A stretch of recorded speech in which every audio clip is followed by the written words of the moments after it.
Hi dear students, welcome to Innovations Technical Institute. BTech let 2024 notification വന്നിട്ടുണ്ട്. അപ്പോൾ lateral entry സ്കീമിലൂടെ BTech degree ചെയ്യാൻ ആഗ്രഹിക്കുന്ന diploma വിദ്യാർത്ഥികൾ അറിഞ്ഞിരിക്കേണ്ട ഇമ്പോർട്ടൻ്റ് ആയിട്ടുള്ള കാര്യങ്ങളാണ് ഈ ഒരു വീഡിയോയിൽ നമ്മൾ ഡിസ്കസ് ചെയ്യുന്നത്. പോളിടെക്നിക് ഡിപ്ലോമ എന്ന് പറഞ്ഞാൽ അത് ഡിഗ്രിക്ക് ഈക്വൽ അല്ല. ഇപ്പോൾ പോളിടെക്നിക് ഡിപ്ലോമ പഠിച്ച ഒരു വിദ്യാർത്ഥിക്ക് ഡിഗ്രി ചെയ്യണമെന്നുണ്ടെങ്കിലുള്ള ഒരു ഓപ്ഷനാണ് ബിടെക് ഡിഗ്രി ചെയ്യാം. സാധാരണ +2 സയൻസ് പഠിച്ച വിദ്യാർത്ഥികൾ 4 വർഷം കൊണ്ടാണ് ബിടെക് ഡിഗ്രി കംപ്ലീറ്റ് ചെയ്യാറുള്ളത്. ഇതേ ബിടെക് ഡിഗ്രി പോളിടെക്നിക് ഡിപ്ലോമ പഠിച്ച വിദ്യാർത്ഥികൾക്ക് 3 വർഷം കൊണ്ട് കംപ്ലീറ്റ് ചെയ്യാം. അവർക്ക് ബിടെക് ഫസ്റ്റ് ഇയർ പഠിക്കേണ്ട, ബിടെക് സെക്കൻഡ് ഇയറിലോട്ട് ഡയറക്റ്റ് അഡ്മിഷൻ കിട്ടും. ഈ സ്കീമിനെയാണ് നമ്മൾ ബിടെക് ലാറ്ററൽ എൻട്രി സ്കീം എന്ന് പറയുന്നത്. ഡിപ്ലോമ സ്റ്റുഡൻസിന് മാത്രമല്ല, ഡിവോക്ക് പഠിച്ച സ്റ്റുഡൻസിനും, +2 മാത്സ് പഠിച്ച് BSc ഡിഗ്രി എടുത്ത സ്റ്റുഡൻസിനും, സിപ്പറ്റിൽ നിന്ന് ഡിപ്ലോമ പഠിച്ച സ്റ്റുഡൻസിനും ബിടെക് സെക്കൻഡ് ഇയറിലോട്ട് ഡയറക്റ്റ് അഡ്മിഷൻ കിട്ടും. അപ്പോൾ ഇങ്ങനെ ബിടെക് സെക്കൻഡ് ഇയറിലോട്ട് ഇവർക്ക് ഡയറക്റ്റ് അഡ്മിഷൻ കിട്ടണമെന്നുണ്ടെങ്കിൽ ഒരു എൻട്രൻസ് എക്സാം എഴുതണം. അതാണ് ബിടെക് ലാറ്ററൽ എൻട്രി ടെസ്റ്റ്. അപ്പോൾ ഇതൊരു state level OMR based objective type entrance എക്സാമാണ്. കേരളത്തിൽ 2 ലെറ്റ് എൻട്രൻസ് എക്സാമുകളാണ് നടക്കാറുള്ളത്. അതിലൊന്നാമത്തത് KTU BTech LET, 2 CUSAT BTech LET. കേരളത്തിലുള്ള ഒരു യൂണിവേഴ്സിറ്റിയാണ് ക്യുസാറ്റ്, Cochin university of science and technology. അപ്പോൾ ഈ യൂണിവേഴ്സിറ്റിയുടെ അണ്ടറിൽ 2 എഞ്ചിനീയറിംഗ് കോളേജുകളുണ്ട്. അതിലോട്ടുള്ള ലാറ്ററൽ എൻട്രി അഡ്മിഷൻ ഇവർ സെപ്പറേറ്റ് എൻട്രൻസ് എക്സാം നടത്തിയിട്ടാണ് എടുക്കാറുള്ളത്. ഈ എൻട്രൻസ് എക്സാം നേരത്തെ കഴിഞ്ഞിട്ടുണ്ട്. KTU ബിടെക് ലെറ്റ് എൻട്രൻസ് എക്സാമിൻ്റെ മുമ്പേ ഈ ഒരു എൻട്രൻസ് എക്സാം നടക്കും. അപ്പോൾ ഈ ഒരു എൻട്രൻസ് എക്സാമുമായി ബന്ധപ്പെട്ട എല്ലാ കാര്യങ്ങളും നമ്മൾ നേരത്തെ വീഡിയോ ചെയ്ത് നമ്മൾ യൂട്യൂബിൻ ചാനലിലുണ്ട്. അപ്പോൾ ക്യുസാറ്റ് ലെറ്റുമായി ബന്ധപ്പെട്ട കാര്യങ്ങൾ അറിയണമെന്നുണ്ടെങ്കിൽ, ഇനി അടുത്ത വർഷത്തേക്കൊക്കെ പ്രിപ്പയർ ചെയ്യുന്നവർ ക്യുസാറ്റ് ലെറ്റിനെ കുറിച്ച് അറിയണമെന്നുണ്ടെങ്കിൽ നമ്മൾ ചാനലിൽ നോക്കിയാൽ നിങ്ങൾക്കത് കാണാം. ഇപ്പോൾ നോട്ടിഫിക്കേഷൻ വന്നിട്ടുള്ളത് KTU ബിടെക് ലെറ്റ് 2024 അതായത് കേരളത്തിലെ ബാക്കിയുള്ള മെജോറിറ്റി കോളേജുകളും ഒരു 95% കോളേജുകളും എന്താണ്, KTU ആണ് university. APJ KTU, APJ Abdul Kalam Kerala technological university. അപ്പോൾ ഇതിൻ്റെ അണ്ടറിലാണ് ഗവൺമെൻറ് കോളേജുകൾ, IHRDയുടെ അണ്ടറിലുള്ള കോളേജുകൾ, കോപ്പറേറ്റീവ് കോളേജുകൾ, പ്രൈവറ്റ് സെൽഫ് ഫൈനാൻസിങ് കോളേജുകളൊക്കെ വരുന്നത് KTU യൂണിവേഴ്സിറ്റിയാണ്. അപ്പോൾ ആ എഞ്ചിനീയറിംഗ് കോളേജുകളിലോട്ടൊക്കെയുള്ള അഡ്മിഷൻ എന്ന് പറഞ്ഞു കഴിഞ്ഞാൽ ഈ ഒരു ബിടെക് ലെറ്റ് എൻട്രൻസ് എക്സാമിനെ ബേസ് ചെയ്തിട്ടാണ്. ഇതിൻ്റെ നോട്ടിഫിക്കേഷൻ വന്നിട്ടുണ്ട്. അപ്പോൾ KTU ബിടെക് ലെറ്റുമായി ബന്ധപ്പെട്ട കാര്യങ്ങളാണ് നമ്മൾ ഈ ഒരു വീഡിയോയിൽ നോക്കുന്നത്. അപ്പോൾ KTU ബിടെക് ലെറ്റ് 2024 അപ്ലൈ ചെയ്യണമെന്നുണ്ടെങ്കിൽ നിങ്ങൾ ഡിപ്ലോമ പാസ്സായിരിക്കണം. 3 വർഷത്തെ ഡിപ്ലോമ അല്ലെങ്കിൽ 2 വർഷത്തെ ഡിപ്ലോമ. 2 വർഷത്തെ ഡിപ്ലോമ എന്ന് പറഞ്ഞാൽ ഡിപ്ലോമയിലും ലാറ്ററൽ എൻട്രി ഉണ്ട്. +2 സയൻസ് പഠിച്ചവർക്ക് ഡിപ്ലോമ സെക്കൻഡ് ഇയറിലോട്ട് ഡയറക്റ്റ് അഡ്മിഷൻ കിട്ടും. അവർക്ക് ഡിപ്ലോമ 2 വർഷം പഠിച്ചാൽ മതി. അപ്പോൾ അങ്ങനെ 2 വർഷം ഡിപ്ലോമ പഠിച്ചവർക്ക് ഇതിന് അപ്ലൈ ചെയ്യാം. മിനിമം 45% മാർക്ക് വേണം. പിന്നെ ഇപ്പോൾ ഡിപ്ലോമ ഫൈനൽ ഇയർ പഠിച്ചവർക്ക്, അതായത് ഇപ്പോൾ ജസ്റ്റ് ഫൈനൽ ഇയറിലോട്ട് ആയവർക്കല്ല, ഇപ്പോൾ ഫൈനൽ ഇയർ എക്സാമൊക്കെ എഴുതി നിൽക്കുന്ന, ഫൈനൽ ഇയർ ലാസ്റ്റ് എത്തി നിൽക്കുന്ന സ്റ്റുഡൻസ് ഉണ്ടല്ലോ, അവർക്ക് എന്ത് ചെയ്യാം, ഈ ഒരു എൻട്രൻസ് എക്സാമിന് അപ്ലൈ ചെയ്യാം. അപ്പോൾ ഇങ്ങനെ ഈ ഒരു എൻട്രൻസ് എക്സാമിന് അപ്ലൈ ചെയ്ത് നിങ്ങൾ എൻട്രൻസ് എക്സാം എഴുതി ഒരു റാങ്ക് ലിസ്റ്റ് പ്രിപ്പയർ ചെയ്യും. അപ്പോൾ ഈ റാങ്ക് ലിസ്റ്റ് പ്രിപ്പയർ ചെയ്യുന്നത് LBS ആണ്. LBS ആണ് KTU ബിടെക് ലെറ്റിൻ്റെ റാങ്ക് ലിസ്റ്റ് പ്രിപ്പയർ ചെയ്യുന്നത്. കേരളത്തിൽ 4 ടൈപ്പ് എഞ്ചിനീയറിംഗ് കോളേജുകളുണ്ട്. അതിലൊന്ന് ഗവൺമെൻറ് എഞ്ചിനീയറിംഗ് കോളേജാണ്, രണ്ടാമത് എയ്ഡഡ് എഞ്ചിനീയറിംഗ് കോളേജുകളുണ്ട്, മൂന്നാമത്തത് ഗവൺമെൻറ് കൺട്രോൾഡ് സെൽഫ് ഫൈനാൻസിങ് കോളേജുകൾ അല്ലെങ്കിൽ ഗവൺമെൻറ് കോസ്റ്റ് ഷെയറിംഗ് കോളേജുകൾ എന്ന് പറയും, നാലാമത്തത് private self financing engineering colleges. അപ്പോൾ ഇവിടെയൊക്കെ ബിടെക് സെക്കൻഡ് ഇയറിൽ ലാറ്ററൽ എൻട്രി സ്കീമിലൂടെ സീറ്റുകളുണ്ട്. അപ്പോൾ ഈ സീറ്റിലോട്ടൊക്കെ നിങ്ങൾക്ക് അപ്ലൈ ചെയ്യാം. നിങ്ങൾ ലെറ്റ് എൻട്രൻസ് എക്സാം എഴുതി റാങ്ക് ലിസ്റ്റിൽ വരികയാണെങ്കിൽ. നിങ്ങൾ ഡിപ്ലോമക്ക് പഠിച്ച ബ്രാഞ്ച് ഏതും ആയിക്കോട്ടെ, ഈ കോളേജുകളിലൊക്കെ നിങ്ങൾക്ക് ഇഷ്ടമുള്ള ബ്രാഞ്ചിലോട്ട് അപ്ലൈ ചെയ്യാൻ പറ്റും. LET qualified students can apply any branch of BTech. ഇപ്പോൾ നിങ്ങൾ ഡിപ്ലോമക്ക് പഠിക്കുന്നത് സിവിലാണെങ്കിൽ ബിടെക്കിന് സിവിൽ പഠിക്കണം നിർബന്ധമല്ല, വേണമെങ്കിൽ പഠിക്കാം. അല്ലെങ്കിൽ നിങ്ങൾക്ക് നല്ല കോളേജിൽ ഇപ്പോൾ ഏറ്റവും കൂടുതൽ പ്ലേസ്മെൻ്റ് ഉള്ള ബ്രാഞ്ചിന് വേണമെങ്കിൽ അപ്ലൈ ചെയ്യാം. അപ്പോൾ നിങ്ങളുടെ റാങ്ക് അനുസരിച്ച് നിങ്ങൾക്ക് സീറ്റ് കിട്ടും. അപ്പോൾ ലെറ്റ് ക്വാളിഫൈ ചെയ്തവർക്ക് ബിടെക് സെക്കൻഡ് ഇയറിൽ ഏത് ബ്രാഞ്ചിലോട്ടും അപ്ലൈ ചെയ്യാൻ പറ്റും. ഇനി ഇത് അപ്ലൈ ചെയ്യാനുള്ള വെബ്സൈറ്റ് LBS ആണ് KTU ബിടെക് ലെറ്റ് എൻട്രൻസ് എക്സാമും അതേപോലെ അതിൻ്റെ അലോട്ട്മെൻറ്റ് പ്രോസസ്സൊക്കെ നടത്തുന്നത്. ഇതിൻ്റെ വെബ്സൈറ്റ് lbscenter.in എന്നാണ്. അപ്പോൾ ഇപ്രാവശ്യത്തെ ലെറ്റ് 2024 അപ്ലൈ ചെയ്യണമെന്നുണ്ടെങ്കിൽ മിനിമം 18 വയസ്സാവണം. Applicant should have completed 18 years of age. അപ്പോൾ അതിവിടെ ഡേറ്റ് പറയുന്നുണ്ട് 31 ഡിസംബർ 2024. അപ്പോൾ ഈ ഒരു ടൈമിൻ്റെ ഉള്ളിൽ നിങ്ങൾക്ക് എന്താവണം 18 വയസ്സ് തികഞ്ഞിരിക്കണം. എന്നാൽ നിങ്ങൾക്ക് ഈ ഒരു എൻട്രൻസ് എക്സാമിന് അപ്ലൈ ചെയ്യാം. ഇനി അപ്പർ ഏജ് ലിമിറ്റ് പറയുന്നില്ല. അപ്പർ ഏജ് ലിമിറ്റ് എത്ര ഏജ് ആണെങ്കിലും നിങ്ങൾക്ക് ഈ ഒരു എൻട്രൻസ് എക്സാമിന് അപ്ലൈ ചെയ്യാം. ഇനി അപ്ലൈ ചെയ്യാനുള്ള ഫീസ് എന്ന് പറഞ്ഞാൽ 1000 രൂപയാണ് ജനറൽ സ്റ്റുഡൻസിനും, OBC അല്ലെങ്കിൽ SC BC കാറ്റഗറിയിൽ വരുന്ന സ്റ്റുഡൻസിന്, SC ST കാറ്റഗറിയിൽ വരുന്ന സ്റ്റുഡൻസിന് 500 രൂപയാണ് ആപ്ലിക്കേഷൻ ഫീ. ഇതിൻ്റെ ഓൺലൈൻ രജിസ്ട്രേഷൻ സ്റ്റാർട്ട് ചെയ്തിട്ടുണ്ട് 17/5/2024 മുതൽ 16/6/2024. എക്സാം ഡേറ്റ് വന്നിട്ടില്ല. ഓക്കെ, ഇനി നമ്മളത് ഓൺലൈനായിട്ട് അപ്ലൈ ചെയ്യണമെന്നുണ്ടെങ്കിൽ നമ്മൾ സർട്ടിഫിക്കറ്റ്സ് വേണം. നമുക്ക് ഓൺലൈൻ ആപ്ലിക്കേഷൻ്റെ കൂടെ നമ്മൾ സർട്ടിഫിക്കറ്റ്സ് അപ്ലോഡ് ചെയ്യണം. എന്തെല്ലാം സർട്ടിഫിക്കറ്റ്സാണ് അപ്ലോഡ് ചെയ്യേണ്ടത്? അതിൽ ഡേറ്റ് ഓഫ് ബർത്ത് പ്രൂവ് ചെയ്യാൻ വേണ്ട സർട്ടിഫിക്കറ്റ്, അത് ബർത്ത് സർട്ടിഫിക്കറ്റോ അല്ലെങ്കിൽ SLC ബുക്കോ നമുക്ക് അപ്ലോഡ് ചെയ്യാം. പിന്നെ അതേപോലെ നേറ്റിവിറ്റി പ്രൂവ് ചെയ്യാനുള്ള സർട്ടിഫിക്കറ്റ് അപ്ലോഡ് ചെയ്യണം. പിന്നെ നിങ്ങളെ ഡിപ്ലോമ സർട്ടിഫിക്കറ്റ് അപ്ലോഡ് ചെയ്യണം. പിന്നെ നിങ്ങൾ ഡിപ്ലോമ ഫൈനൽ ഇയർ പഠിക്കുകയാണെങ്കിൽ നിങ്ങൾക്ക് ഡിപ്ലോമ സർട്ടിഫിക്കറ്റ് ഉണ്ടാവില്ല. അപ്പോൾ നിങ്ങളെ ഹോൾ ടിക്കറ്റ്, നിങ്ങൾ ലാസ്റ്റ് എഴുതിയ എക്സാമിൻ്റെ ഹോൾ ടിക്കറ്റ് അപ്ലോഡ് ചെയ്താൽ മതി. പിന്നെ non creamy layer certificate, community certificate, ഇത് റിസർവേഷൻ ഉള്ളവർക്ക്. ഇപ്പോൾ non creamy layer certificate OBC അല്ലെങ്കിൽ SC BC റിസർവേഷൻ ഉള്ളവർക്കാണ് നോൺ ക്രീമി ലെയർ സർട്ടിഫിക്കറ്റ് വേണ്ടത്. അതേപോലെ OBC SC BC SC ST OEC ഇവർക്കൊക്കെ എന്ത് വേണം? കമ്മ്യൂണിറ്റി സർട്ടിഫിക്കറ്റ് വേണം. പിന്നെ അതേപോലെ ഡിസബിലിറ്റി ഉണ്ടെങ്കിൽ അതിൻ്റെ സർട്ടിഫിക്കറ്റ്, പിന്നെ EWS ഉണ്ടെങ്കിൽ EWSൻ്റെ സർട്ടിഫിക്കറ്റ്. അപ്പോൾ നിങ്ങളെ റിസർവേഷൻ കാറ്റഗറിക്ക് അനുസരിച്ച് നിങ്ങൾക്ക് ഏതൊക്കെയാണ് സർട്ടിഫിക്കറ്റ് വേണ്ടത്, ആ സർട്ടിഫിക്കറ്റുകളെല്ലാം റെഡി ആക്കിയിട്ട് വേണം നിങ്ങൾ ഇത് ഓൺലൈൻ അപ്ലൈ ചെയ്യാൻ. അപ്പോൾ എങ്ങനെയാണത് അപ്ലൈ ചെയ്യണമെന്ന് നോക്കാം. നമ്മൾ LBSൻ്റെ വെബ്സൈറ്റ് ഓപ്പൺ ആക്കുക. LBSൻ്റെ വെബ്സൈറ്റ് ഓപ്പൺ ആക്കി കഴിഞ്ഞാൽ അതിൽ നിങ്ങൾക്ക് BTech ലാറ്ററൽ എൻട്രി 2024 എന്ന് പറഞ്ഞ് കാണാം. അതിൽ ക്ലിക്ക് ചെയ്യാം. അതിൽ ക്ലിക്ക് ചെയ്യുമ്പോൾ ഇവിടെ ഇങ്ങനെ ഒരു വിൻഡോ വരും. ഇവിടെ രജിസ്റ്റർ നൗ എന്ന് പറഞ്ഞിട്ട് കാണാം. അപ്പോൾ നമ്മൾ ആദ്യമായിട്ട് രജിസ്റ്റർ ചെയ്യുമ്പോൾ ഇവിടെയാണ് ക്ലിക്ക് ചെയ്യേണ്ടത്. അപ്പോൾ ഇതിൽ ക്ലിക്ക് ചെയ്ത് കഴിഞ്ഞാൽ ന്യൂ കാൻഡിഡേറ്റ് രജിസ്ട്രേഷൻ എന്ന് പറഞ്ഞു വരും. ഇതിൽ നിങ്ങളെ പേര്, നിങ്ങളുടെ ഡേറ്റ് ഓഫ് ബർത്ത്, നിങ്ങളുടെ ഇമെയിൽ അഡ്രസ്സ്, ഫോൺ നമ്പർ, പിന്നെ നിങ്ങളൊരു പാസ്വേഡ് ക്രിയേറ്റ് ചെയ്യണം. അപ്പോൾ അത് പാസ്വേഡ് ക്രിയേറ്റ് ചെയ്യേണ്ടത് എങ്ങനെ, അതിൻ്റെ കണ്ടീഷൻസ് ഇവിടെ പറയുന്നുണ്ട്. അപ്പോൾ അത് ബേസ് ചെയ്തിട്ട് പാസ്വേഡ് ക്രിയേറ്റ് ചെയ്യുക. എന്നിട്ട് നിങ്ങൾ രജിസ്റ്റർ ചെയ്യുക. അപ്പോൾ രജിസ്റ്റർ ചെയ്ത് കഴിഞ്ഞാൽ അത് സക്സസ് ആയി കഴിഞ്ഞാൽ ഇങ്ങനെ ഒരു മെസ്സേജ് വരും, രജിസ്ട്രേഷൻ സക്സസ്. എന്നിട്ട് നിങ്ങൾക്ക് നിങ്ങളെ മൊബൈലിലോട്ട് SMS ആയിട്ട് രജിസ്ട്രേഷൻ ID വരും. അപ്പോൾ ഈ രജിസ്ട്രേഷൻ ID ഇമ്പോർട്ടൻ്റ് ആണ്, ഇത് നോട്ട് ചെയ്ത് വെക്കണം. എന്നിട്ട് നിങ്ങൾ എന്ത് ചെയ്യുക? ലോഗിൻ ചെയ്യുക. അപ്പോൾ ലോഗിൻ ചെയ്യുമ്പോൾ നിങ്ങൾക്ക് രജിസ്ട്രേഷൻ ID വെച്ചിട്ടോ ഇമെയിൽ ID വെച്ചിട്ടോ ലോഗിൻ ചെയ്യാം. അപ്പോൾ ഇമെയിൽ ID കൊടുക്കാം അല്ലെങ്കിൽ രജിസ്ട്രേഷൻ ID കൊടുക്കാം. എന്നിട്ട് നിങ്ങൾ നേരത്തെ ക്രിയേറ്റ് ചെയ്ത പാസ്വേഡ് ടൈപ്പ് ചെയ്യുക. എന്നിട്ട് നിങ്ങൾക്ക് ലോഗിൻ ചെയ്യാം. അപ്പോൾ ലോഗിൻ ചെയ്യുമ്പോൾ ഇവിടെ 4 സ്റ്റെപ്പായിട്ടാണ് നമ്മൾ ആപ്ലിക്കേഷൻ കംപ്ലീറ്റ് ചെയ്യേണ്ടത്. ആദ്യം സ്റ്റുഡൻറ്റ് ഡീറ്റെയിൽസ് എന്ന് പറഞ്ഞിട്ട് കൊടുക്കണം. പിന്നെ പാരൻറ്റ് ഡീറ്റെയിൽസ് ആൻഡ് അഡ്രസ്സ്, പിന്നെ ക്വാളിഫിക്കേഷൻ ഡീറ്റെയിൽസ്, പിന്നെ ഫൈനൽ സബ്മിഷനാണ്. അപ്പോൾ ആദ്യം സ്റ്റുഡൻറ്റ് ഡീറ്റെയിൽസ് എന്ന് പറഞ്ഞിട്ട് നിങ്ങളെ പേരും ഡേറ്റ് ഓഫ് ബർത്തും ഇമെയിൽ ID മൊബൈൽ നമ്പർ ഇവിടെ ഉണ്ടാവും. നിങ്ങൾ നേരത്തെ രജിസ്റ്റർ ചെയ്യുമ്പോൾ ഇത് കൊടുക്കണം. അപ്പോൾ ഈ ഒരു പേജിൽ വരുമ്പോൾ ഇതിവിടെ കാണാം. പിന്നെ നിങ്ങൾ ജെൻഡർ സെലക്ട് ചെയ്യുക, നിങ്ങൾ നാഷണാലിറ്റി സെലക്ട് ചെയ്യുക, നേറ്റിവിറ്റി സെലക്ട് ചെയ്യുക, നിങ്ങളെ റിലീജിയൻ, നിങ്ങളെ കമ്മ്യൂണിറ്റി, കാറ്റഗറി, കാസ്റ്റ്, ഇത്രയും സെലക്ട് ചെയ്യുക. എന്നിട്ട് താഴോട്ട് സ്ക്രോൾ ചെയ്യുക. ഇനി ഇവിടെ കമ്മ്യൂണൽ റിസർവേഷൻ ചോദിക്കുന്നുണ്ട്. നിങ്ങൾ SC അല്ലെങ്കിൽ ST അല്ലെങ്കിൽ SC BC എന്ന് പറയുമ്പോൾ നിങ്ങളിപ്പോൾ OBC കാറ്റഗറി ആണെങ്കിലും SC BCയിലാണ് വരിക. അപ്പോൾ നിങ്ങൾ അതിൽ വരുന്നുണ്ടെങ്കിൽ S എന്ന് കൊടുക്കുക അല്ലെങ്കിൽ നോ എന്ന് കൊടുക്കുക. പിന്നെ whether comes under non creamy layer certificate, അപ്പോൾ നിങ്ങൾക്ക് നോൺ ക്രീമി ലെയർ സർട്ടിഫിക്കറ്റ് ഉണ്ടെങ്കിൽ ഇവിടെ S എന്ന് കൊടുക്കുക. അപ്പോൾ OBC റിസർവേഷൻ കിട്ടണമെന്നുണ്ടെങ്കിൽ ഇവിടെ S എന്ന് കൊടുക്കണം. പിന്നെ നിങ്ങൾ OEC ആണെങ്കിൽ S എന്ന് കൊടുക്കുക അല്ലെങ്കിൽ നോ. പിന്നെ മൈനോറിറ്റി കമ്മ്യൂണിറ്റി ആണോ എന്ന് ചോദിക്കുന്നുണ്ട്. അപ്പോൾ ഇതൊക്കെ കറക്റ്റ് വായിച്ച് നോക്കിയിട്ട് നിങ്ങൾ S ആണെങ്കിൽ S കൊടുക്കുക, ഇല്ലെങ്കിൽ നോ കൊടുക്കുക. പിന്നെ ഇവിടെ eligible for OEC fee concession ചോദിക്കുന്നുണ്ട്. അത് ഫീ കൺസെഷൻ ഉള്ളവർ, OEC ഫീ കൺസെഷൻ ഉള്ളവർ S എന്ന് കൊടുക്കുക അല്ലെങ്കിൽ നോ എന്ന് കൊടുക്കുക.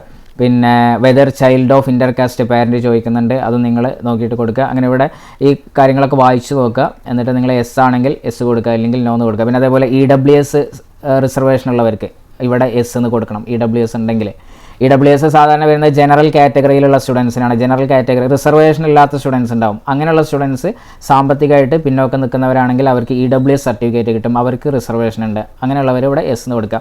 പിന്നെ അടുത്തത് നിങ്ങളിവിടെ നിങ്ങളെ ഫോട്ടോ അപ്ലോഡ് ചെയ്യണം, അതേപോലെ സിഗ്നേച്ചറും അപ്ലോഡ് ചെയ്യണം. അപ്പോൾ ഇവിടെ സൈസ് പറയുന്നുണ്ട്, കറക്റ്റ് ഈ ഒരു സൈസിലോട്ട് മാറ്റണം. പാസ്പോർട്ട് സൈസ് ഫോട്ടോ വേണം അപ്ലോഡ് ചെയ്യാൻ. അതേപോലെ ഫോട്ടോയും ഇമേജൊക്കെ അപ്ലോഡ് ചെയ്യുമ്പോൾ ക്ലിയർ വേണം. അപ്പോൾ ഈ ഒരു സൈസിലോട്ട് മാറ്റണം. നിങ്ങൾ അക്ഷയ എന്നാണ് ചെയ്യണമെങ്കിൽ അവർ ഈ ഒരു സൈസിലോട്ട് മാറ്റി തരും. എന്നിട്ട് അപ്ലോഡ് ചെയ്തതിന് ശേഷം സേവ് ആൻഡ് കണ്ടിന്യൂ എന്ന് കൊടുക്കുക. ഇനി അടുത്തത് പാരൻറ്റ് ഡീറ്റെയിൽസ് കൊടുക്കണം. പാരൻറ്റിൻ്റെ പേര് ഇവിടെ കൊടുക്കുക, ഒക്കുപേഷൻ കൊടുക്കുക, നിങ്ങൾ ആനുവൽ ഇൻകം ഇവിടെ ടൈപ്പ് ചെയ്യുക. പിന്നെ നിങ്ങൾ അഡ്രസ്സ് കൊടുക്കണം, നിങ്ങളെ house name, street, place, post office, നിങ്ങൾ ഡിസ്ട്രിക്റ്റ് സെലക്ട് ചെയ്യുക, പിൻകോഡ് ടൈപ്പ് ചെയ്യുക. എന്നിട്ട് സേവ് ആൻഡ് കണ്ടിന്യൂ ചെയ്യുക. അപ്പോൾ 2 സ്റ്റെപ്പ് കഴിഞ്ഞ് ഇനി മൂന്നാമത്തത് ഡീറ്റെയിൽസ് ഓഫ് ക്വാളിഫയിങ് എക്സാമിനേഷൻ. അപ്പോൾ ഇവിടെ ക്വാളിഫയിങ് എക്സാം എന്ന് പറഞ്ഞിട്ട് കാണാം. അപ്പോൾ ഇവിടെ നിങ്ങൾ ക്ലിക്ക് ചെയ്ത് കഴിഞ്ഞാൽ 3 year diploma in engineering or technology. ഇനി ഇവിടെ 2 വർഷം ഡിപ്ലോമ ലാറ്ററൽ എൻട്രിയിലൂടെ 2 വർഷം പഠിച്ചവരും ഇതന്നെ സെലക്ട് ചെയ്യാം. BSc-കാരാണെങ്കിൽ രണ്ടാമത്തെ, DVOC ആണെങ്കിൽ അതിൻ്റെ താഴെ ഉള്ളത് ചൂസ് ചെയ്യാം. അപ്പോൾ ചൂസ് ചെയ്ത് കഴിഞ്ഞാൽ ഇപ്പോൾ 3 year diploma in engineering choose ചെയ്ത് കഴിഞ്ഞാൽ ഇവിടെ ക്വാളിഫയിങ് എക്സാമിൻ്റെ പേര് വരും. ഇനി ഇവിടെ 2 ഓപ്ഷൻ ഉണ്ട്, പാസ്ഡ്, അപ്പിയറിംഗ്. നിങ്ങൾ ഡിപ്ലോമ പാസ് ഔട്ട് സ്റ്റുഡൻസ് ആണെങ്കിൽ പാസ്ഡ് എന്ന് കൊടുക്കാം. ഇപ്പോൾ ഫൈനൽ ഇയർ പഠിക്കുന്നവരാണെങ്കിൽ അപ്പിയറിംഗ് എന്ന് കൊടുക്കുക. ഓക്കെ, അപ്പോൾ അപ്പിയറിംഗ് എന്ന് കൊടുത്തു കഴിഞ്ഞാൽ പിന്നെ ഇവിടെ മാർക്ക് ചോദിക്കില്ല, അല്ലെങ്കിൽ പോയിന്റ് ചോദിക്കില്ല. അപ്പോൾ പാസ്ഡ് എന്ന് കൊടുക്കുന്ന സമയത്ത് ഇവിടെ നിങ്ങളോട് മാർക്ക് ചോദിക്കും, മാക്സിമം മാർക്ക്. അപ്പോൾ CGPA കൊടുത്താൽ മതി, മാക്സിമം 10 ആണ്. അപ്പോൾ നിങ്ങളെ പോയിൻ്റ് ഒരു 9 ആണെങ്കിൽ 9 എന്ന് കൊടുക്കാം. അത് പെർസെൻറ്റേജിലാക്കിയിട്ടും കൊടുക്കാം, അല്ലാതെ പോയിൻ്റ് ആയിട്ടും കൊടുക്കാം, കുഴപ്പമില്ല, എങ്ങനെ വേണമെങ്കിലും കൊടുക്കാം. പിന്നെ നിങ്ങൾ year of passing, pass out students ആണെങ്കിൽ ഇവിടെ ക്ലിക്ക് ചെയ്ത് കഴിഞ്ഞാൽ ഇയർ വരും. 2022 ആണെങ്കിൽ അത് കൊടുക്കാം. അപ്പിയറിംഗ് ആണെങ്കിൽ 2024 ആയിരിക്കും വരിക. അപ്പോൾ നിങ്ങൾ പാസ്ഡ് ആണെങ്കിൽ ഇവിടെ മാർക്ക് കൊടുക്കണം. അപ്പിയറിംഗ് കൊടുത്തു കഴിഞ്ഞാൽ മാർക്ക് കൊടുക്കണ്ട. പിന്നെ നിങ്ങളെ പാസ്സായ ഇയർ, അപ്പിയറിംഗ് ആണെങ്കിൽ നിങ്ങളിപ്പോൾ അപ്പിയർ ചെയ്യുന്ന ഇയർ ഇവിടെ സെലക്ട് ചെയ്യുക. പിന്നെ നിങ്ങളെ റോൾ നമ്പർ, നിങ്ങൾക്ക് ഒരു റോൾ നമ്പർ ഉണ്ടാവും. ഈ റോൾ നമ്പർ എന്ന് പറഞ്ഞു കഴിഞ്ഞാൽ ഡിപ്ലോമയുടെ റോൾ നമ്പർ. നിങ്ങളെ എക്സാമിനൊക്കെ നിങ്ങളെ ഹോൾ ടിക്കറ്റിൽ, ഡിപ്ലോമ ഹോൾ ടിക്കറ്റിലുള്ള റോൾ നമ്പർ ഇവിടെ ടൈപ്പ് ചെയ്യണം. പിന്നെ നിങ്ങൾ എക്സാം സെൻറ്റർ ചൂസ് ചെയ്യാം. അപ്പോൾ ഇവിടെ നമുക്ക് എക്സാം സെൻറ്റർ എന്ന് പറഞ്ഞാൽ ഇവിടെ ഡിസ്ട്രിക്റ്റ് ആണ് വരിക. ഡിസ്ട്രിക്റ്റ് എല്ലാ ജില്ലയിലും ഒന്നോ രണ്ടോ സെൻറ്റർ വെച്ചിട്ടുണ്ടാവും. അപ്പോൾ അത് എവിടെയാണെന്നുള്ളത് LBS നിങ്ങൾക്ക് ഹോൾ ടിക്കറ്റ് ഇഷ്യൂ ചെയ്യുമ്പോൾ അതിലുണ്ടാവും. അപ്പോൾ എക്സാം സെൻറ്റർ നിങ്ങൾ എക്സാം എഴുതാൻ ഉദ്ദേശിക്കുന്ന ജില്ല ചൂസ് ചെയ്യുക. എന്നിട്ട് സേവ് ആൻഡ് കണ്ടിന്യൂ എന്ന് കൊടുക്കുക. ഇനി അടുത്തത് ലാസ്റ്റ് സ്റ്റെപ്പാണ്. ഇതിൽ പേയ്മെൻറ്റ് ചെയ്യണം. പേയ്മെൻറ്റ് ചെയ്യാൻ നമുക്ക് 2 ഓപ്ഷൻ ഉണ്ട്. ഫെഡറൽ ബാങ്ക് ചലാനും ഉണ്ട്, അതേപോലെ ഓൺലൈൻ പേയ്മെൻറ്റും ഉണ്ട്. അപ്പോൾ ചലാന് വഴിയാണ് നിങ്ങൾ പേയ്മെൻറ്റ് ചെയ്യണമെങ്കിൽ ഇവിടെ പേയ്മെൻറ്റ് മോഡിൽ നിങ്ങൾ ക്ലിക്ക് ചെയ്തിട്ട് ഫെഡറൽ ബാങ്ക് ചലാൻ ചൂസ് ചെയ്യാം. അപ്പോൾ ഇങ്ങനെ ചലാന് വരും. ഇത് നിങ്ങൾ പ്രിൻ്റ് ഔട്ട് എടുത്തിട്ട് ഫെഡറൽ ബാങ്കിൽ പോയിട്ട് ഫീ അടക്കണം. അപ്പോൾ ഇങ്ങനെ ചെയ്യുമ്പോൾ നിങ്ങൾ ഇവിടെ വെച്ചിട്ട് ആപ്ലിക്കേഷൻ പ്രോസസ്സ് സ്റ്റോപ്പ് ചെയ്യണം. എന്നിട്ട് പ്രിൻ്റ് ഔട്ട് എടുത്ത് ബാങ്കിൽ പോയി ആ പേയ്മെൻറ്റ് ചെയ്ത് അത് സൈറ്റിൽ അപ്ഡേറ്റ് ആയതിനു ശേഷം നിങ്ങൾക്ക് ബാക്കി ആപ്ലിക്കേഷൻ കംപ്ലീറ്റ് ചെയ്യാം. അപ്പോൾ അതിന് കുറച്ചൊരു സമയം എടുക്കും. നിങ്ങൾക്ക് പെട്ടെന്ന് ആപ്ലിക്കേഷൻ കംപ്ലീറ്റ് ചെയ്യാൻ നിങ്ങൾ ഓൺലൈൻ ചെയ്യുകയാണെങ്കിൽ, ഓൺലൈൻ ചെയ്ത് കഴിഞ്ഞാൽ നിങ്ങൾക്ക് ആ ഒരു ദിവസം തന്നെ, നിങ്ങൾ ചെയ്യുന്ന അന്ന് തന്നെ നിങ്ങൾക്ക് ആപ്ലിക്കേഷൻ കംപ്ലീറ്റ് ചെയ്യാം. ഇനി ഓൺലൈനായിട്ടാണ് പേയ്മെൻറ്റ് ചെയ്യണമെങ്കിൽ നിങ്ങളിവിടെ online payment mode online payment choose ചെയ്യാം. എന്നിട്ട് ഇവിടെ പേ നൗ എന്ന് ക്ലിക്ക് ചെയ്യാം. അപ്പോൾ ഇവിടെ നിങ്ങൾക്ക് കാർഡ് വെച്ചിട്ട് പേയ്മെൻറ്റ് ചെയ്യാം. നെറ്റ് ബാങ്കിങ് ഓപ്ഷൻ ഉണ്ട്, UPI വെച്ചിട്ടും ചെയ്യാം. അപ്പോൾ UPIയിൽ ക്ലിക്ക് ചെയ്ത് കഴിഞ്ഞാൽ അവിടെ ഗൂഗിൾ പേ, ഫോൺ പേ, Paytm ഓപ്ഷൻ വരും. ഇവിടെ പേ നൗ എന്ന് കൊടുത്തിട്ട് നിങ്ങൾക്ക് പേയ്മെൻറ്റ് ചെയ്യാം. അപ്പോൾ പേയ്മെൻറ്റ് കംപ്ലീറ്റ് ആയി കഴിഞ്ഞാൽ ഇങ്ങനെ പേയ്മെൻറ്റ് ഡീറ്റെയിൽസ് വരും.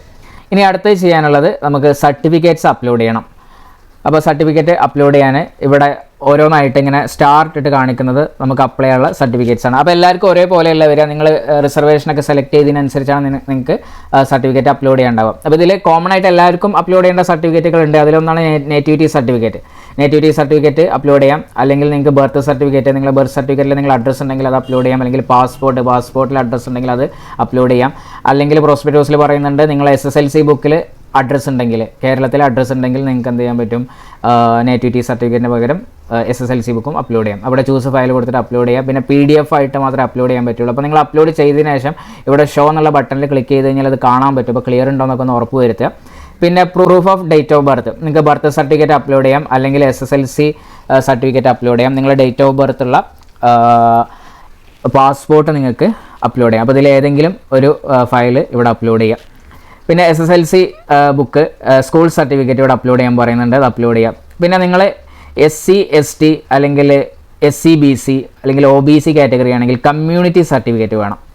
അപ്പോൾ OBC റിസർവേഷൻ കിട്ടണമെന്നുണ്ടെങ്കിൽ കമ്മ്യൂണിറ്റി സർട്ടിഫിക്കറ്റ് അപ്ലോഡ് ചെയ്യണം. പിന്നെ അതേപോലെ നോൺ ക്രീമി ലെയർ സർട്ടിഫിക്കറ്റ് ഉണ്ടെങ്കിൽ അതും അപ്ലോഡ് ചെയ്യണം. ഇനി നിങ്ങൾ ഡിപ്ലോമ പാസ് ഔട്ട് ആണെങ്കിൽ നിങ്ങളെ മാർക്ക് ലിസ്റ്റ് അപ്ലോഡ് ചെയ്യണം. ഇപ്പോൾ ഓൺഗോയിങ് ആണെങ്കിൽ, ഇപ്പോൾ ഫൈനൽ ഇയർ പഠിച്ചുകൊണ്ടിരിക്കുന്നവരാണെങ്കിൽ ഈ ഒരു ഓപ്ഷൻ വരില്ല. അതിന് പകരം ഇതാണ് വരിക, ഈ ഒരു ഓപ്ഷനാണ് വരിക. അതായത് ക്വാളിഫയിങ് എക്സാം ഹോൾ ടിക്കറ്റ്, അതായത് നിങ്ങൾ അവസാനം എഴുതിയ എക്സാമിൻ്റെ ഹോൾ ടിക്കറ്റാണ് അപ്ലോഡ് ചെയ്യേണ്ടത്. അപ്പോൾ ഇപ്പോൾ ഫൈനൽ ഇയർ പഠിക്കുന്നവർ മാർക്ക് ലിസ്റ്റ് അപ്ലോഡ് ചെയ്യേണ്ട, നിങ്ങൾ എന്ത് ചെയ്യുക, ഹോൾ ടിക്കറ്റ് അപ്ലോഡ് ചെയ്യാം. Pass out students hall ticket upload ചെയ്യേണ്ട, നിങ്ങൾ എന്ത് ചെയ്യുക, മാർക്ക് ലിസ്റ്റ് എന്ന് പറയുമ്പോൾ ഇവിടെ നമുക്ക് ഗ്രേഡ് കാർഡാണ്. നിങ്ങളതിൽ ഒറിജിനൽ ഡിപ്ലോമ സർട്ടിഫിക്കറ്റും ഒറിജിനൽ ഗ്രേഡ് കാർഡും ഉണ്ടാകും. ഇത് രണ്ടും കൂടി ഒരു PDF ആയിട്ട് അപ്ലോഡ് ചെയ്താൽ മതി. ഇനി ഒറിജിനൽ ഇല്ലാത്തവർ എന്ത് ചെയ്താൽ മതി, പ്രൊവിഷണൽ വെച്ചിട്ട് അപ്ലൈ ചെയ്താലും മതി. അപ്പോൾ ഇത്രയും സർട്ടിഫിക്കറ്റ്സ് അപ്ലോഡ് ചെയ്യുന്നതോടുകൂടി നിങ്ങളുടെ ആപ്ലിക്കേഷൻ പ്രോസസ് ഏകദേശം കംപ്ലീറ്റ് ആയി. ഇനി നമുക്കിതൊന്ന് ഇവിടെ പ്രിവ്യൂ കാണാം. ഇത് വായിച്ച് നോക്കുക, അത് കറക്റ്റ് നോക്കുക, എല്ലാം ഓക്കെ ആണോ. അപ്പോൾ ഫൈനൽ സബ്മിഷൻ കൊടുത്തു കഴിഞ്ഞാൽ പിന്നെ എഡിറ്റ് ചെയ്യാൻ പറ്റില്ല. അപ്പോൾ അപ്ലൈ ചെയ്തതിന് ശേഷം എല്ലാം ഒന്ന് നോക്കുക, എല്ലാം വായിച്ച് ഓക്കെ ആണെങ്കിൽ ഡീറ്റെയിൽസും സ്പെല്ലിങ്ങും എല്ലാം കറക്റ്റ് ആണെങ്കിൽ സേവ് ആൻഡ് കണ്ടിന്യൂ, അതായത് ഫൈനൽ സബ്മിഷൻ കൊടുക്കുക. ഇതോടുകൂടി ആപ്ലിക്കേഷൻ പ്രോസസ്സ് കംപ്ലീറ്റ് ആയി. ഓക്കെ, ഇനി നമുക്ക് ലെറ്റ് എൻട്രൻസ് എക്സാമിൻ്റെ സിലബസ് നോക്കാം. ഇതിൻ്റെ സിലബസിൽ വരുന്നത് ബിടെക് ഫസ്റ്റ് ഇയറിലെ സെലക്റ്റഡ് സബ്ജക്റ്റുകൾ, അതിൻ്റെ കൂടെ ഇംഗ്ലീഷ്. അപ്പോൾ നമ്മൾ KTU ബിടെക് ലെറ്റ് എൻട്രൻസ് എക്സാമിനാണ് അപ്ലൈ ചെയ്യുന്നത്. അപ്പോൾ KTU APJ Abdul Kalam Kerala technological യൂണിവേഴ്സിറ്റിയുടെ ഫസ്റ്റ് ഇയർ സിലബസ് ഉണ്ട്. അപ്പോൾ അതിൽ ഒരുപാട് സബ്ജക്റ്റുകൾ പഠിക്കാനുണ്ട്. അപ്പോൾ അതിൽ സെലക്ട് ചെയ്ത 7 സബ്ജക്റ്റും അതിൻ്റെ കൂടെ ഇംഗ്ലീഷും, അങ്ങനെ 8 സബ്ജക്റ്റുകളാണ് നമുക്ക് ബിടെക് ലെറ്റ് എൻട്രൻസ് എക്സാമിന് പഠിക്കാനുള്ളത്. ഏതൊക്കെയാണെന്ന് നോക്കാം. അതിലൊന്നാണ് basics of civil engineering. Civil എഞ്ചിനീയറിംഗിൽ 3 മൊഡ്യൂളാണുള്ളത്. 15 ക്വസ്റ്റ്യൻസ് ആണ് സിവിൽ എഞ്ചിനീയറിംഗിൽ നിന്ന് ചോദിക്കുക. രണ്ടാമത്തെ basics of mechanical engineering 3 module 15 questions. മൂന്നാമത്തേത് basics of electrical engineering 3 module 15 questions. നാലാമത്തേത് basics of electronics engineering 3 module 15 questions. അഞ്ചാമത്തേത് programming in C 5 module 15 questions. Programming in C എന്ന് പറഞ്ഞാൽ ഇത് കമ്പ്യൂട്ടറാണ്, ബേസിക്സ് ഓഫ് കമ്പ്യൂട്ടർ എഞ്ചിനീയറിംഗ്. അത് 5 എഞ്ചിനീയറിംഗ് ബ്രാഞ്ചുകൾ പഠിക്കാനുണ്ട്. Civil, mechanical, electrical, electronics, computer. ഇതിൻ്റെയൊക്കെ ബേസിക് ആയിട്ടുള്ള കാര്യങ്ങൾ പഠിക്കാനുള്ളൂ. അങ്ങനെയുള്ള ക്വസ്റ്റ്യൻസാണ് എക്സാമിന് ചോദിക്കുക. പിന്നെ വരുന്നത് എഞ്ചിനീയറിംഗ് മെക്കാനിക്സ് ആണ്. ഇത് ഫിസിക്സ് റിലേറ്റഡ് പേപ്പറാണ്. അപ്പോൾ ഇതിൽ 5 മൊഡ്യൂളാണ് പഠിക്കാനുള്ളത്. 15 ക്വസ്റ്റ്യൻസ് ആണ് വരിക. ഇനി വരുന്നത് ലെറ്റിൻ്റെ ഏറ്റവും ഇമ്പോർട്ടൻ്റ് ആയിട്ടുള്ള സബ്ജക്റ്റാണ് മാത്തമാറ്റിക്സ്. 5 മൊഡ്യൂൾ, ഏറ്റവും കൂടുതൽ ക്വസ്റ്റ്യൻസ് വരിക മാത്സിൽ നിന്നാണ്, 20 ക്വസ്റ്റ്യൻസ്. പിന്നെ ഇംഗ്ലീഷിൽ നിന്ന് 10 ക്വസ്റ്റ്യൻസ്. ഓക്കെ, അപ്പോൾ ഇതിൻ്റെ ഡീറ്റെയിൽഡ് സിലബസ് LBSൻ്റെ വെബ്സൈറ്റിലും അവൈലബിൾ ആണ്. ഇന്നോവേഷൻസ് ലേണിംഗ് ആപ്പ് ഡൗൺലോഡ് ചെയ്താൽ അതിൽ നിങ്ങൾക്ക് കിട്ടും. ഓക്കെ, അപ്പോൾ ഇവിടെ 8 സബ്ജക്റ്റിൽ നിന്നും കൂടെ ടോട്ടൽ 120 ക്വസ്റ്റ്യൻസ് ആണ് ഉണ്ടാവുക. എക്സാമിൻ്റെ ഡ്യൂറേഷൻ എന്ന് പറഞ്ഞാൽ 2 മണിക്കൂറാണ്. ഒരു ക്വസ്റ്റ്യൻ ശരിയാക്കി കഴിഞ്ഞാൽ 1 മാർക്കാണ്. അപ്പോൾ മാക്സിമം മാർക്ക് എത്രയാണ്? 120 ആണ്. ഇനി ഒരു ക്വസ്റ്റ്യൻ തെറ്റിച്ച് കഴിഞ്ഞാലോ നിങ്ങൾക്ക് കിട്ടിയ മാർക്കൊന്നും നഷ്ടപ്പെടില്ല, അതായത് നെഗറ്റീവ് മാർക്കിംഗ് ഇല്ല. Maximum mark 120 mark. ഓക്കെ, ഇനി കേരളത്തിൽ KTUവിൻ്റെ അണ്ടറിൽ നമുക്ക് ഗവൺമെൻറ് കോളേജുകളുണ്ട്. 9 ഗവൺമെൻറ് കോളേജുകളുണ്ട്, 3 എയ്ഡഡ് കോളേജുകളുണ്ട്. പിന്നെ ഗവൺമെൻറ് കൺട്രോൾഡ് സെൽഫ് ഫൈനാൻസിങ് കോളേജുകൾ അല്ലെങ്കിൽ ഗവൺമെൻറ് കോസ്റ്റ് ഷെയറിംഗ് എഞ്ചിനീയറിംഗ് കോളേജുകൾ 25 പ്രൈവറ്റ് സെൽഫ് ഫൈനാൻസിങ് കോളേജുകൾ 130+ ആണ്. ഇനി ഇവിടുത്തെ ഫീസ് സ്ട്രക്ചർ നമുക്ക് നോക്കാം. ഗവൺമെൻറ് കോളേജുകളിലും എയ്ഡഡ് കോളേജുകളിലും ഒരു വർഷത്തേക്കുള്ള ഫീസ് എന്ന് പറഞ്ഞാൽ 9725 ആണ്. ഇത് ഒരു വർഷത്തെ ഫീസാണ്. പിന്നെ നിങ്ങൾ അഡ്മിഷൻ എടുക്കുന്ന സമയത്ത് നിങ്ങൾ caution deposit, PTA fund, bus fees എന്നൊക്കെ പറഞ്ഞിട്ട് ഫസ്റ്റ് ഇയർ നിങ്ങൾ ചെല്ലുമ്പോൾ നിങ്ങൾക്ക് കുറച്ചും കൂടെ കൂടുതൽ എമൗണ്ട് പേയ്മെൻറ്റ് ചെയ്യാനുണ്ടാവും. ഇനി നമ്മൾ ഗവൺമെൻറ് കൺട്രോൾഡ് സെൽഫ് ഫൈനാൻസിങ് കോളേജിൽ വന്നാൽ അവിടെ മെറിറ്റ് സീറ്റും ഉണ്ട്, മാനേജ്മെൻറ്റ് സീറ്റും ഉണ്ട്. ഗവൺമെൻറ് കോളേജിലും എയ്ഡഡ് കോളേജിലും മെറിറ്റ് സീറ്റ് മാത്രമേ ഉള്ളൂ. Government controlled self financing college അല്ലെങ്കിൽ ഗവൺമെൻറ് കോസ്റ്റ് ഷെയറിംഗ് കോളേജുകളിൽ ചെന്നാൽ അവിടെ മെറിറ്റ് സീറ്റിൽ 35,000 ആണ് ഒരു വർഷത്തെ ഫീസ്, മാനേജ്മെൻറ്റ് സീറ്റിൽ 65,000 ആണ്. ഇനി പ്രൈവറ്റ് സെൽഫ് ഫൈനാൻസിങ് കോളേജുകളിലും മെറിറ്റ് സീറ്റും ഉണ്ട്, മാനേജ്മെൻറ്റ് സീറ്റും ഉണ്ട്. അപ്പോൾ ഇവിടെ ഫീസ് കോളേജാണ് തീരുമാനിക്കുന്നത്. പല കോളേജും പല രീതിയിലാണ് ഫീസുകൾ വരിക. നിങ്ങൾ കോളേജായിട്ട് കോൺടാക്ട് ചെയ്താൽ അവർ പറഞ്ഞുതരും. ഇനി നമുക്കിതിൻ്റെ സീറ്റ് ഡീറ്റെയിൽസ് നോക്കാം. എത്ര സീറ്റാണ് diploma സ്റ്റുഡൻസിനുള്ളത്? 10% of total seats in the first year BTech will be added with the second year BTech for LET students. അപ്പോൾ BTech ഫസ്റ്റ് ഇയറിൽ എത്ര സീറ്റാണോ ഉള്ളത്? ഇപ്പോൾ കോളേജ് ഓഫ് എഞ്ചിനീയറിംഗ് ട്രിവാൻഡ്രം CET-ൽ കമ്പ്യൂട്ടർ സയൻസിന് ഫസ്റ്റ് ഇയറിൽ 60 സീറ്റാണെങ്കിൽ സെക്കൻഡ് ഇയർ ആവുമ്പോൾ 60 സീറ്റിൻ്റെ 10% 10% ഇൻക്രീസ് ചെയ്യും. +6 സെക്കൻഡ് ഇയറിൽ 66 സീറ്റാവും. ഈ 6 സീറ്റ് ലെറ്റ് എൻട്രൻസ് എക്സാം എഴുതി അപ്ലൈ ചെയ്യുന്ന സ്റ്റുഡൻസിനാണ്. അപ്പോൾ നിങ്ങളുടെ റാങ്ക് അനുസരിച്ച് നിങ്ങൾക്ക് നല്ല കോളേജിൽ നല്ല കോഴ്സിന് അഡ്മിഷൻ കിട്ടും. പിന്നെ പറയുന്നുണ്ട് plus vacancies not filled in the first year. ഇപ്പോൾ CET-ൽ കഴിഞ്ഞ പ്രാവശ്യം കമ്പ്യൂട്ടർ സയൻസിന് 55 സീറ്റേ ഫില്ലായിട്ടുള്ളൂ എന്ന് വിചാരിക്കാം. ഓൾറെഡി ഇവിടെ 6 സീറ്റ് ഉണ്ട്. ഇനി ബാക്കിയുള്ള 5 സീറ്റ് ഉണ്ടല്ലോ, ഈ 5 സീറ്റ് ഫില്ലാവാത്ത 5 സീറ്റും ലെറ്റ് സ്റ്റുഡൻസിന് കിട്ടും. പക്ഷേ നല്ല ഗവൺമെൻറ് എഞ്ചിനീയറിംഗ് കോളേജുകളിലൊന്നും നല്ല കോഴ്സിന് ഫസ്റ്റ് ഇയറിൽ വേക്കൻസി ഉണ്ടാവാറില്ല. അപ്പോൾ അങ്ങനെ ഉണ്ടെങ്കിൽ അതും കൂടെ കിട്ടും. അപ്പോൾ അങ്ങനെയാണ് ഇതിൻ്റെ സീറ്റ് ഡീറ്റെയിൽസ് വരുന്നത്. ഓക്കെ, ഇനി നിങ്ങൾക്ക് ഇഷ്ടപ്പെട്ട കോളേജുകളുണ്ടാവും, നിങ്ങൾക്ക് ഇഷ്ടപ്പെട്ട ബ്രാഞ്ചുകളുണ്ടാവും. അപ്പോൾ അത് കേരളത്തിലെ ഗവൺമെൻറ് എയ്ഡഡ് എഞ്ചിനീയറിംഗ് കോളേജുകളിൽ ഓരോ ബ്രാഞ്ചിനും അവൈലബിൾ ആയിട്ടുള്ള സീറ്റ് ഡീറ്റെയിൽസ് ഞാനിവിടെ കാണിക്കാം. സിവിൽ എഞ്ചിനീയറിംഗിന് college of engineering Trivandrum 12 seat, TKM college of engineering Kollam 10 seat, government engineering college Thrissur 12 seat, MA college of engineering Kothamangalam 10 seat, NSS college of engineering Palakkad 10 seat, government Rajiv Gandhi institute of technology Kottayam, government college of engineering Kannur 6 seat, government engineering college Sreekrishnapuram Palakkad 6 seat, government engineering college Kozhikode 6 seat, government engineering college Barton hill Thiruvananthapuram 6 seat, government engineering college Mananthavady Wayanad സിവിലിന് സീറ്റില്ല, government engineering college Idukki സിവിലിന് സീറ്റില്ല. അപ്പോൾ ഇതാണ് civil എഞ്ചിനീയറിങ്ങിന് government aided കോളേജുകളിൽ available ആയിട്ടുള്ള സീറ്റുകൾ. 84 സീറ്റാണുള്ളത്. ഇതിൻ്റെ കൂടെ ഫസ്റ്റ് ഇയറിൽ വേക്കൻ്റ് ആയി കിടക്കുന്ന സീറ്റുകൾ ഉണ്ടെങ്കിൽ അത് ഓരോ വർഷം ഇങ്ങനെ മാറിക്കൊണ്ടിരിക്കും. നല്ല കോളേജുകളിൽ വേക്കൻസി ഉണ്ടാവാറില്ല, എന്നാലും പല കോളേജുകളിലും വേക്കൻസി വരാറുണ്ട്. അതും നിങ്ങൾക്ക് കിട്ടും. ബിടെക് ലെറ്റ് എൻട്രൻസ് എക്സാം എഴുതി അപ്ലൈ ചെയ്യുന്ന സ്റ്റുഡൻസിന് കിട്ടും. ഇനി ഞാനിവിടെ ഓരോ ബ്രാഞ്ചിൻ്റെയും ഡീറ്റെയിൽസ് കാണിക്കാൻ, നിങ്ങളത് നോട്ട് ചെയ്യുക, പോസ് ചെയ്തിട്ട് നിങ്ങൾ നോട്ട് ചെയ്യുക. നിങ്ങൾക്ക് ഇഷ്ടപ്പെട്ട ബ്രാഞ്ചിൽ നിങ്ങൾക്ക് ഇഷ്ടപ്പെട്ട കോളേജുകളിൽ സീറ്റ് ഉണ്ടോ എന്ന് നോക്കാം. മെക്കാനിക്കൽ എഞ്ചിനീയറിംഗ് ടോട്ടൽ 101 സീറ്റാണുള്ളത്. ഇലക്ട്രിക്കൽ ആൻഡ് ഇലക്ട്രോണിക്സ് എഞ്ചിനീയറിംഗ് 90 സീറ്റ്. Electronics and communication engineering total 91 സീറ്റാണുള്ളത്. കമ്പ്യൂട്ടർ സയൻസ് എഞ്ചിനീയറിംഗ് ടോട്ടൽ 68 സീറ്റാണ്. അപ്പോൾ ഇവിടെ ഇങ്ങനെ ബ്ലാങ്കായി കിടക്കുന്നത് ആ കോളേജിൽ കമ്പ്യൂട്ടർ സയൻസ് എന്നുള്ള ബ്രാഞ്ച് ഇല്ലാത്തതുകൊണ്ടാണ്.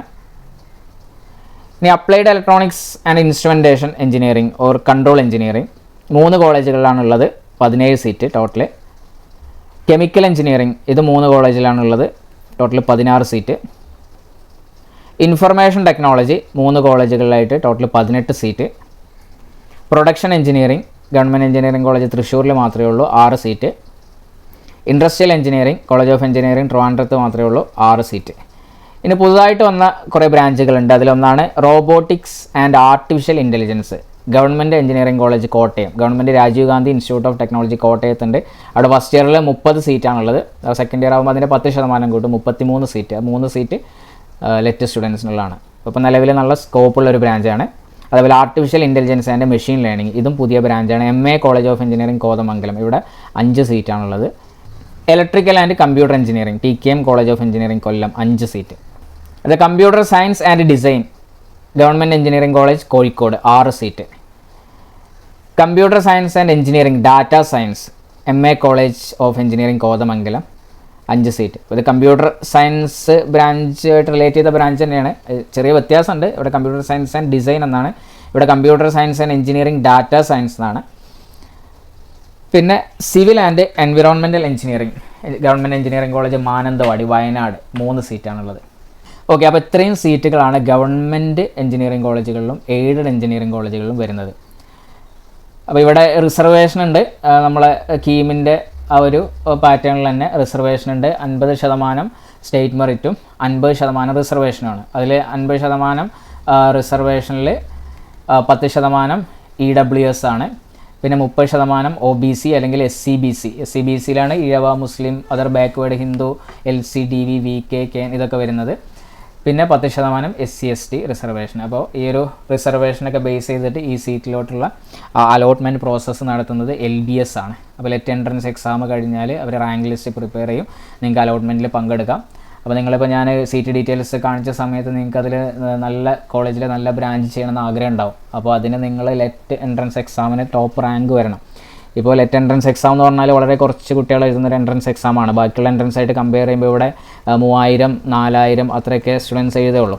പക്ഷേ നമ്മൾ ഇപ്പോൾ സീറ്റ് ഡീറ്റെയിൽസ് കാണിച്ചപ്പോൾ നല്ല കോളേജിൽ നല്ല ബ്രാഞ്ചുകൾ എന്ന് പറയുമ്പോൾ വളരെ കുറച്ച് സീറ്റേ ഉള്ളൂ. അപ്പോൾ ഈ സീറ്റിലോട്ട് ഈ എണ്ണം വെച്ചിട്ട് നല്ല കോമ്പറ്റീഷൻ ഉണ്ട്.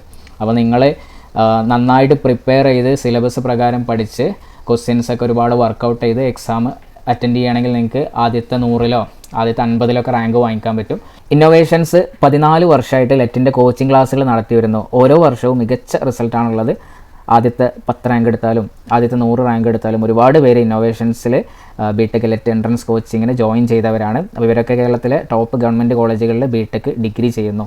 നമ്മൾ കഴിഞ്ഞ വർഷത്തെ റിസൾട്ട് എടുത്തു കഴിഞ്ഞാൽ ആദ്യ 10-ൽ 6 പേരും, ആദ്യ 20-ൽ 14 പേര്, ആദ്യ 50-ൽ 37 പേര്, ആദ്യ 100-ൽ 66 പേരും ഇന്നോവേഷൻസിലെ സ്റ്റുഡൻസാണ്.